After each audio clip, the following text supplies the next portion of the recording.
ये 2025 की सबसे मोस्ट अवेटेड सबसे most demanding video about the MPT is finally hair.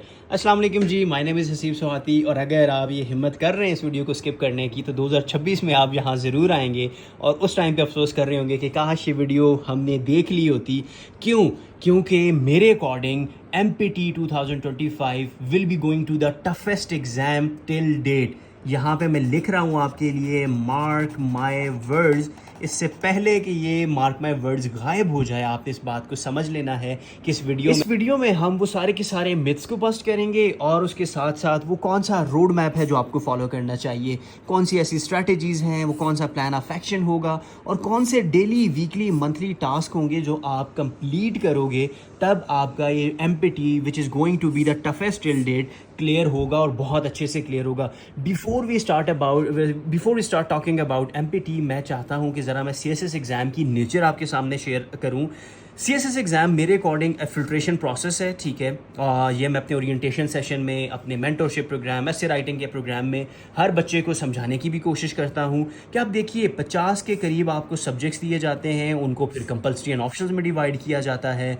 Her subject किसी ना किसी साल हिट होता है, scoring trend, cluster based exam, ये सारी की सारी चीज़ें आपको क्या शो करती हैं यार, ये एक फ़िल्ट्रेशन का प्रोसेस है जो एग्ज़ामिनर ने, ठीक है जी, रखा हुआ है सिर्फ और सिर्फ बैरोक्रेट्स को, थाउजेंड्स ऑफ जो नॉर्मल एस्पिरेंट्स हैं उनसे सेपरेट करने के लिए।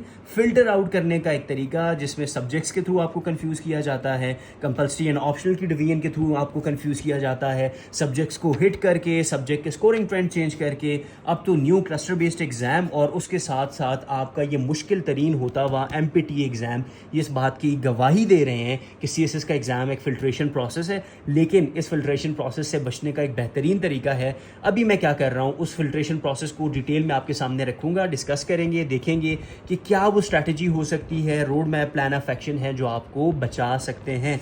सो जी, फर्स्ट ऑफ ऑल हम बात करते हैं सिलेबस की। सिलेबस की बात कर रहे हैं क्या, सिलेबाई की बात कर रहे हैं?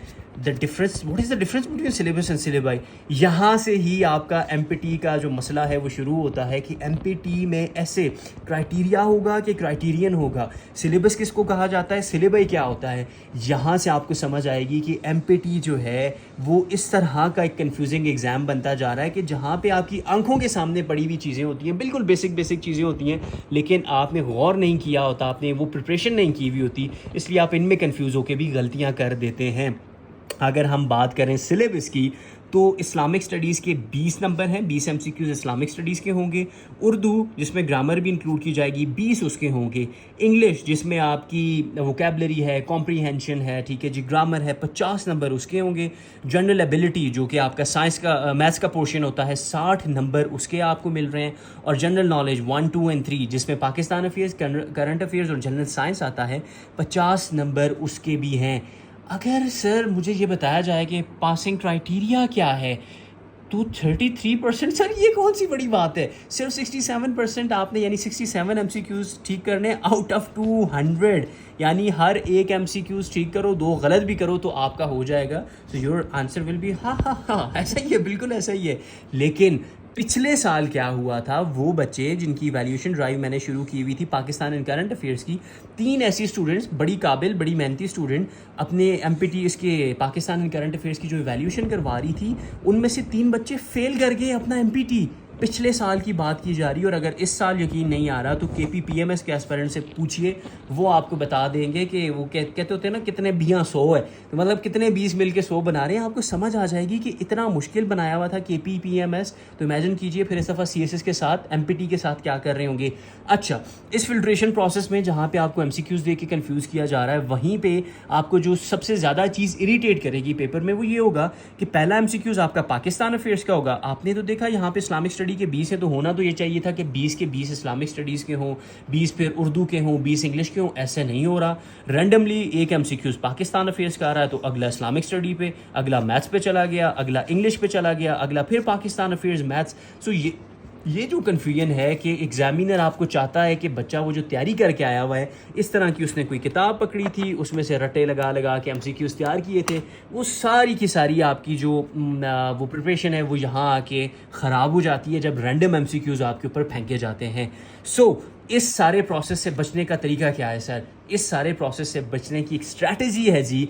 ये स्ट्रैटेजी ऐसी स्ट्रैटेजी है जो ना सिर्फ आपको CSS के MPT में, PMS की स्क्रीनिंग में, बल्कि FPSC हो, पंजाब पब्लिक सर्विस कमीशन हो, KP Sindh Balochistan public service commission हो, वहाँ स्केल 12 से लेके स्केल 17 तक की जो जॉब्स आती हैं ये उसमें हेल्प कर रही होगी। ना किया, कमेंट सेक्शन आपके पास हाजिर है, वापस आइएगा, कमेंट लिखिएगा कि सर कोई फ़ायदा नहीं हुआ इस वीडियो का, इस स्ट्रैटेजी का। मैं उस टाइम पे आपको रिप्लाई कर रहा हूँ एंड आई नो कि आपको ये इतना फ़ायदा दे रहा होगा कि जब आप वापस आके कमेंट करेंगे वो सिर्फ दुआएं ही होंगी। समझने की कोशिश करते हैं। स्ट्रैटेजी के हैं जी 4 पार्ट्स, ठीक है जी। 4 पार्ट्स में ये स्ट्रैटेजी मैंने डिवाइड की हुई है। आपको करना क्या है? The very first part of this strategy is 1 target 1 hit. Sir ये क्या 1 टारगेट 1 हिट क्या है?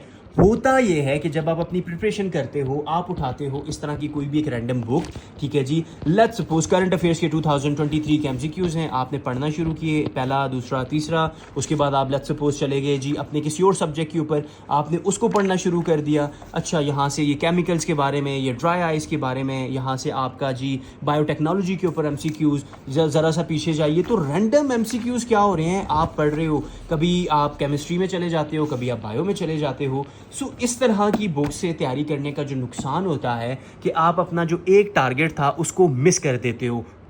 लेकिन अगर आप 1 टारगेट 1 हिट स्ट्रैटेजी को अप्लाई करते हो तो आपने करना क्या होता है? आपने सबसे पहले अपना सिलेबस ओपन किया, सिलेबस को देखा, सिलेबस में कौन से सब्जेक्ट्स हैं उनको देखा, उस सब्जेक्ट में किस चैप्टर को आपने प्रिपेयर करना है और उस चैप्टर के कौन से टॉपिक को आपने प्रिपेयर करना है। अगर आप ये लॉजिक समझ गए तो अब मैं आपको लेके चलता हूँ लैपटॉप स्क्रीन पे, जहाँ पे मैं विजुअली आपको ये साबित करके दिखाऊंगा कि इंटरनेट पे आपकी फ्री ऑफ कॉस्ट हेल्प करने के लिए बहुत सारे लोगों ने बहुत बेहतरीन कंटेंट रखा हुआ है। सपोज पाकिस्तान अफेयर्स के MCQs मैं तैयार करने लगा हूँ। इससे पहले कि मैं यहाँ से वहाँ जंप करने लगूँ, pre partition, post partition, current affairs randomly jump करने से बेहतर है कि मैं जाऊँ गूगल पे। ये जो सारे लिंक्स आपको पड़े हुए नज़र आ रहे हैं, ये जितने भी पड़े हुए सारे के सारे आपको, जब आप मुझे व्हाट्सएप करोगे इस नंबर के ऊपर तो आपको ये मिल जाएंगे, फिक्र ना कीजिए। आपने क्या किया, देखा कि यार अगर पाकिस्तान अफेयर्स के MCQs तैयार किए जा रहे हैं तो वो एक क्रोनोलॉजिकल ऑर्डर में 1857 से 1947 तक अगर सीक्वेंस के हिसाब से आप तैयार करोगे, सिर्फ और सिर्फ हिस्टोरिकल MCQs तैयार करोगे तो आपका हिस्ट्री का portion as compare to other subjects improve हो जाएगा। यानी आपका रिमेनिंग जो पोर्शन है वो साथ में आप तैयार कर रहे हो, लेकिन सबसे पहले आपकी प्रायोरिटी है हिस्ट्री। तो अब देखो 1857, नीचे आओ 1857, यहाँ पे नीचे आओ साइंटिफिक सोसाइटी, 1867 में आगे, 1869 में आगे, 1875। सो क्रोनोलॉजिकल ऑर्डर में आपके पास ये MCQs पड़े हुए हैं। यहाँ पे आए नीचे 32 तक के आपको ऑप्शन मिल रहे हैं, यानी कम से कम 400-500 MCQs आपको यहाँ पे शो हो रहा होगा। इसका मतलब क्या हुआ कि अगर आपने पाकिस्तान अफेयर्स ही तैयार करना है तो आपने क्या किया, आपने सिलेबस देखा, सिलेबस है किसका जी, CSS MPT का, ठीक है जी। उसमें आपने सब्जेक्ट देखा, पाकिस्तान अफेयर्स, चैप्टर देखा जी, हिस्टोरिकल चैप्टर है, और टॉपिक कौन सा है जी, 1857 से लेके 1947 तक का। ये क्या हुआ, 1 टारगेट 1 हिट स्ट्रैटेजी, कि आपने एक टारगेट रख के उसको हिट किया। ना सिर्फ ये आपके पाकिस्तान अफेयर्स के ऊपर अप्लाई होता है, बल्कि आइए साइंस वाले पोर्शन में जाते हैं। साइंस में जाइए, बायोलॉजी MCQs देखिए जी, MCQs on cell signalling, liver, ठीक है जी, respiratory system, health and hygiene, vitamin minerals, proteins. आपको सिर्फ और सिर्फ सीक्वेंस के हिसाब से, चैप्टर के हिसाब से डिवाइड किए हुए MCQs मिल रहे हैं जो कि एग्जामिनर आपसे पूछेगा। सो इमेजिन कीजिए जब आप एक टारगेट सेट करते हो कि आज के दिन बायो के ये 3 जो मैंने चैप्टर्स हैं ये मैंने करने हैं, इससे क्या होगा, आपको जो स्टेप 2 है उसमें बड़ी आसानी मिलेगी। मैं आगे एक्सप्लेन करूंगा। इससे होता क्या है कि आपकी वो जो फोकस है, वो जो फोकस स्टडी है, वो आपकी डिस्टर्ब नहीं होती। जैसे आपने पाकिस्तान अफेयर्स में MCQs कर दिए हिस्टोरिकल, उसके बाद आप आगे अगले एरा के ऊपर ChatGPT इसमें आपकी हेल्प कर सकता है, इसमें ये वेबसाइट्स आपकी हेल्प कर सकती हैं। गूगल पे बहुत सारी अलग इस तरह की वेबसाइट्स पड़ी हुई हैं जो topic oriented, syllabus, subject oriented आपको MCQs प्रोवाइड कर रही होती हैं। लेकिन जहाँ पे मैंने आपको ये बताया कि ये आपको मैं फ्री ऑफ कॉस्ट ये सारे लिंक भी शेयर करूँगा, स्ट्रैटेजी भी समझा रहा हूँ, तो उसको समझिए। तो आपने ये देखा कि MCQs हो बायो के, वो भी आप इस तरह निकाल सकते हो। इवन इंग्लिश की आप तैयारी कर रहे हो जिसका सिलेबस में 50 नंबर का पोर्शन है, सिर्फ 50 आपने यहाँ से ठीक कर दिए, 20 इस्लामिक स्टडी के ठीक कर लो, फिर भी आपका पास हो जाएगा। इतना आसान होता है। लेकिन MCQs मुश्किल आ रहे हैं, तरीका डिफ़िकल्ट होता जा रहा है, इसलिए मैं कह रहा हूँ कि one target one hit strategy. अगर आपने करनी है ग्रामर, आज ग्रामर ओपन की, उसमें कोई टेंसेज नहीं करने, कोई आर्टिकल नहीं करने, फोकस स्टडी, एक एक पार्ट को क्लियर करते जाना है। स्पेलिंग चेकिंग, सेंटेंस की कंप्लीशन, आपके वर्ड्स की सिलेक्शन, स्टेटमेंट कंप्लीट करना, कॉमन एरर को डिटेक्ट करना। So one target per day, one target one hit per day, अगर आप ये फॉलो करते हो। इसी तरह मैथ्स पे चले जाओ, यहाँ पे देखो आपको यहाँ पे भी यही चीज़, एवरेज के क्वेश्चन ये हैं, इंटरेस्ट, नंबर सिस्टम, परसेंटेज, ठीक है जी, रेशो, प्रॉफिट लॉस, हर एक आपको डिवाइड हुआ मिला हुआ है। इन किताबों को जो आप 2-4 हज़ार रुपए की बाय कर रहे होते हो, उसका नुकसान ये होता है कि आप कभी भी फोकस तैयारी नहीं कर पाते। सो लेडीज़ एंड जेंटलमैन, यहाँ पे आपका पहला पार्ट माई स्ट्रैटेजी का कंप्लीट होता है। आपने एक टारगेट लिया, उसको हिट किया, इससे फ़ायदा क्या होगा अब हम देखते हैं इसके पार्ट 2 में, ठीक है जी। आपका अल्टीमेट गोल, यानी यहाँ पे आके ज़रा सा मैं डिस्कशन करना चाहूँगा कि हमारा अल्टीमेट गोल क्या है, ये सब कुछ करने से हमें फ़ायदा क्या होगा। इससे पता है फ़ायदा क्या होगा, एग्जैक्ट नंबर ऑफ MCQs पर सब्जेक्ट आपको पता चल जाएंगे कि पाकिस्तान अफेयर्स में, जैसे लेट्स सपोज पाकिस्तान आज़ाद कब हुआ, कायद आज़म पैदा कब हुए, फौत कब हुए, इनामा इकबाल, उनका खुतबा, आपकी वो जो करारदाद पाकिस्तान, मुझे इस तरह के MCQs याद हैं। लेट्स सपोज मैं कहता हूँ जी मुझे सिर्फ 50 MCQs without seeing the option मुझे याद हैं। करंट अफेयर्स में जी मुझे शायद 30 MCQs ऐसे आते हैं। जनरल साइंस एक्सपर्ट हूँ उसमें, मैं कहता हूँ जी मुझे 150+ MCQs आता है। एबिलिटी पोर्शन कुछ भी नहीं आता, कख भी नहीं आता, 10 हैं। तो टोटल मैंने किया तो रैंडम मेरे अगर लेट्स सपोज 210 बन रहा है ये नंबर, ठीक है जी, या 240 बन रहा है, तो ये क्या है, मेरा ये पोटेंशियल है कि यार इस स्ट्रैटेजी से पहले मैंने खुद को देखा, एग्जैक्ट नंबर ऑफ MCQs मुझे ये आ रहे थे, लेकिन इस स्ट्रैटेजी को पार्ट 1 की जो one target one hit strategy, अब मुझे पता होगा पाकिस्तान अफेयर्स में हिस्ट्री के कम से कम 500 MCQs मुझे आते हैं विदाउट सीइंग द ऑप्शन। क्यों? क्योंकि आपने यहाँ से उसकी तैयारी की हुई है, टॉपिक ओरिएंटेड, टॉपिक के हिसाब से आपने तैयारी की हुई है। मुझे साइंस वाले पोर्शन में जी अब 150 नहीं 1500 MCQs आ रहा है, क्योंकि मैंने बायो के 500, केमिस्ट्री के 500, फिजिक्स के 500 MCQs कर दिए हैं। सो अल्टीमेट आपका गोल ये होना चाहिए कि अगर आपने क्रैक करना है क्या जी अपना MPT, आपने स्क्रीनिंग PMS का या FPSC PPSC के एग्ज़ाम को क्रैक करना है, उसके लिए जो स्ट्रैटेजी है वो यही है कि आपको नंबर ऑफ़ MCQs पता होने चाहिए, आपको कितने आते हैं। ये है आपका पार्ट 1 और पार्ट 1 का बेनिफिट। यहीं से हम जंप करते हैं पार्ट 2 के ऊपर। पार्ट 2 क्या है? Repeated revisions. दुनिया में कोई ऐसा काम नहीं है जो रिपीटेड रिवीजन्स के बगैर मुकम्मल हुआ हो। किसी भी चीज़ में एक्सपर्ट होना है, कोई स्किल है, कोई आपका हुनर है, कोई आपका तरीका है, कोई आपकी टेस्ट की तैयारी है, उसमें अगर आपने काबिल बनना है तो रिपीटेड रिवीजन्स करनी पड़ेंगी। As discussed in the previous video जिसमें हमने MCQs के बारे में जिक्र किया था, अगर आप इमेजिन करो कि सिर्फ 50 MCQs पर डे आपने तैयार किए, अगला दिन जब आपका शुरू होगा 50 नए MCQs, लेकिन वो जो पहले दिन पढ़े थे उन पुरानों को भी आपने एक दफ़ा रिपीट कर देना है। अगला दिन शुरू हुआ, आपने वो 100 MCQs जो पिछले 2 दिनों में कवर किए थे उनको याद करके एक दफ़ा रिपीट करके अगले 50 नए कर दिए। सो हर गुजरता दिन आपके जो नंबर ऑफ़ MCQs हैं प्रीवियस जो गुजर गए उनको भी रिकॉल कर रहा है, और उसके साथ साथ नए MCQs भी आपको आ रहे हैं। ये है रिपीटेड रिवीजन। सवाल ही नहीं पैदा होता कि मैं आपसे पूछूं पाकिस्तान कब आज़ाद हुआ और आप ऑटोनोम, मतलब ऐसे आप समझें कि आपका सबकॉन्शियस माइंड बोल रहा होता है जी 14 अगस्त 1947। क्यों ये डेट याद है? इसलिए कितना रिपीट किया हुआ इसको कि अब वो मेमोरी का हिस्सा बन चुका है। जैसे आप पे कोई आवाज़ करता है हसीब, एकदम आप पीछे मुड़ते हो, हालांकि वो आपको कह भी ना रहा हो, सबकॉन्शियसली आपने अपना नाम इतना सुन लिया है कि अब आपको लगता है कि यार मुझे ही बुला रहा है। इसी तरह MCQs आपने इतने रिपीट कर लिए हों कि जब कोई बंदा आपको कहे MPT, आपको MCQs याद आ रहे हैं। कोई बंदे का नाम ले PMS स्क्रीनिंग, FPSC PPSC, वही MCQs हैं, घुमा फिरा के दिए जा रहे होते हैं। तो रिपीटेड रिवीजन से क्या होगा, आपको ये चीज़ बहुत देर तक याद भी रहेंगी, भूलोगे भी नहीं, और एक्स्ट्रा स्कोर भी मिल रहा होगा।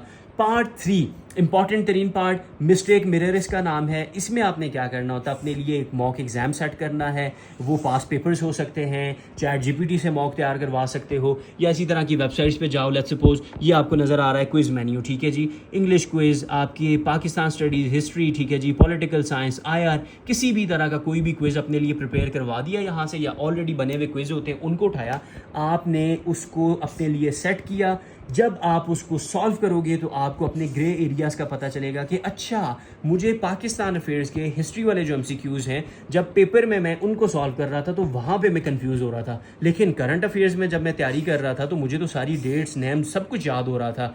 अच्छा मेरा मसला आ रहा था एबिलिटी पोर्शन में, जब मुझे परसेंटेज निकालनी पड़ रही थी। ये होते हैं जी आपके ग्रे एरिया। कोई आपके लिए आइडेंटिफाई नहीं करेगा। मुझे आज आप पैसे भी देना कि सर कोई सेशन स्टार्ट कराएं, ये करें, मैं नहीं कर पाऊंगा। आपकी कमज़ोरी है, मुझसे बेहतर आप जानते हो, आपको पता होना चाहिए। तो इसलिए अपने ग्रे एरिया भी आपने खुद आइडेंटिफाई करने हैं। किसकी मदद से? मिस्टेक मिरर की मदद से। सेट किया मॉक, पास पेपर्स उसके निकाला, कोई स्ट्रैटेजी अप्लाई की, कोई क्विज बनवा दिया, उसके बाद आपने उसको सॉल्व किया, अपने आइडेंटिफाई किए ग्रे एरियाज, और फिर आपकी इंप्रूवमेंट की स्ट्रैटेजी। क्या स्ट्रैटेजी होनी चाहिए सर? सिंपल, जहाँ से गलती हुई है उसी को तैयार करना शुरू कर दो। एमसीक्यूज में जी यहाँ पे इस एरिया में मसला था, किस में मसला था? ग्रामर में मसला था। ग्रामर में कहाँ पे जी? टेंसेज में मसला था, ठीक है जी, तो आपने टेंसेज शुरू कर दिए। तो ये स्ट्रैटेजी आपको बताएगी कि आपके ग्रे एरियाज कहाँ पे हैं। And last but not the least आता है जी चौथा स्टेप, इंपॉर्टेंट तरीन स्टेप। जी हाँ, बिल्कुल इंपॉर्टेंट तरीन स्टेप, प्रैक्टिस फर्स्ट 3 स्टेप्स। हैं सर ये क्या इतना आसान? मैं आपको ये बात बताता हूँ कि आप लोग इतने उल्लू के पट्टे और पट्टियाँ बन जाते हैं कि इतनी बेहतरीन वीडियो आपके सामने आएगी, पूरी वीडियो आप देखोगे, इतने मोटिवेटेड फील करोगे कि लगेगा कि यार अब तो गई किताबें, अब आपसे नहीं बच सकती, अब कोई CSS कोई PMS आप छोड़ोगे नहीं। लेकिन वो थी आपकी मोटिवेशन, वक्त गुजरते हवा निकल जाएगी। और जो कंसिस्टेंसी एंड डिसिप्लिन वाले स्टूडेंट हैं वो उसी तरह बैठे हुए अपनी तैयारी कर रहे होंगे। आपने इस तरह की वीडियोस देखने के बाद इस चीज़ में 10 दिन बाद 5 दिन बाद नहीं पढ़ना होता कि आया ये स्ट्रैटेजी काम भी करेगी। यार खुदा के बंदों और बंदियों, 5 दिन हुए नहीं है और आप बैठे हुए सोच रहे हो कि आया ये स्ट्रैटेजी काम करेगी कि करेगी। इट्स नॉट अ रील और शॉर्ट कि बस स्क्रॉल कर दिया ख़त्म हो गया। भाई रियल लाइफ है, ऐसा एग्जाम है, ज़िंदगी बदल के रख देगा। उसके लिए 5 नहीं 50 दिन भी आपको एक स्ट्रैटेजी के ऊपर काम करना पड़े तो आपको करना चाहिए, क्योंकि और कोई है नहीं है ना। दो मुझे फिर 10-10 20-20 हज़ार रुपया मैं पूरे के पूरे आप लोगों के लिए सेशन निकालूं और ये करूं और वो करूं, नहीं। ठीक है, क्यों? क्योंकि ये आपका मसला है, आप बेहतर जानते हो, आप खुद इसको सॉल्व करोगे, इसलिए आपके साथ ये स्ट्रैटेजी शेयर कर दी गई। रिपीट करते हैं एक दफ़ा, MPT 2025 going to be the toughest exam till date. Mark my words, गायब हो गई है ना आपकी कंसिस्टेंसी की तरह। इसी तरह जब गायब होंगे तो फिर अगले साल आ रहे होंगे, मुझे यूट्यूब पे व्यूज़ मिल रहे होंगे और आप जो है बैठे हुए फिर देख रहे होंगे अपना। तो इस वीडियो में रोड मैप स्ट्रैटेजी डिस्कस की, जैसे कि बताया गया कि फिल्ट्रेशन प्रोसेस है, 50 सब्जेक्ट्स, कंपल्सरी ऑप्शनल की डिवीजन, सब्जेक्ट को हिट करना, स्कोरिंग ट्रेंड में फंसा देना, आपको क्लस्टर बेस्ड एग्जाम लेके आना, सिर्फ और सिर्फ फिल्टर किया जा रहा है। फिल्टर करने से बचना कैसे है? सिलेबस देखा, पासिंग परसेंटेज देखी, सब्जेक्ट देखे कौन कौन से हैं, और स्ट्रैटेजी के ऊपर काम करना शुरू कर दिया। रखा अपना टारगेट, उसको हिट किया, सिलेबस निकाला, उसका सब्जेक्ट देखा, सब्जेक्ट में चैप्टर, चैप्टर में टॉपिक, और इस तरह आके अपने यूट्यूब से, गूगल से, ChatGPT से, perplexity.ai से, कहीं से निकालो, लेकिन निकालो जहाँ पे लेट्स सपोज जैसे मैं ये कहता हूँ इंग्लिश एप्टीट्यूड ही निकाल देते हैं, 1 वर्ड सब्सटीट्यूशन, अगर इंटरनेट चल रहा हुआ तो हम यहाँ पे देखेंगे answer and solution. Ladies and लेडोज़, ये आपके पढ़े हुए हैं क्या जी? आपके ऑप्शन का सोल्यूशन भी पड़ा हुआ है, बेहतरीन वेबसाइट है, ठीक है। इनबॉक्स कीजिए मुझे और उससे अपना जो लीजिए व्हाट्सएप, उसके ऊपर मुझे मैसेज कीजिए, लिंक सारे यहाँ से उठाइए। ये था पार्ट 1। पार्ट 2 है क्या जी? रिपीटेड रिवीजन्स, बार बार रिपीट करोगे, समझ आ जाएगी, याद रह जाएंगी चीज़ें, क्योंकि अगले में आपने करनी है गलतियाँ। ये नहीं करोगे तो यहाँ फंसोगे, फिर वापस पहले पे जाना पड़ेगा। तो इससे बेहतर है कि इसको प्रायोरिटी पे रखो।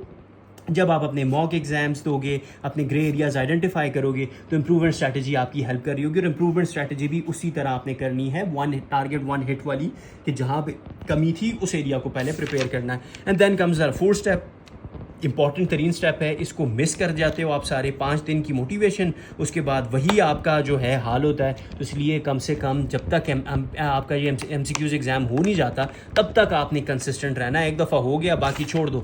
ये स्ट्रैटेजी इतनी इंपॉर्टेंट है कि अगर इसके लिए भी आपने तैयार कर दिए ना MCQs, तो ये आपके जो ये 1 पेपर टेस्ट होते हैं, ये तो ऐसे लगे हाथों आपके क्वालिफाई हो रहे होते हैं। ये थी वो स्ट्रैटेजी जो मैं चाहता हूँ आपको समझ आए। इनबॉक्स करके इसको लीजिए, ठीक है जी। इस चक्कर में ना पढ़िए, पढ़ना है लेकिन पहले इस चैप्टर को, इस तरीके को फॉलो कीजिए। एंड वंस अगेन दुआओं में याद रखिएगा। अगली वीडियो कौन सी चाहिए, you can comment on that, ठीक है जी, ताकि अगली वीडियो की भी तैयारी शुरू की जा सके। थैंक यू सो मच जी, बहुत सारा अपना ख्याल रखिएगा। Your CSS guide is signing off. अल्लाह हाफिज़ जी।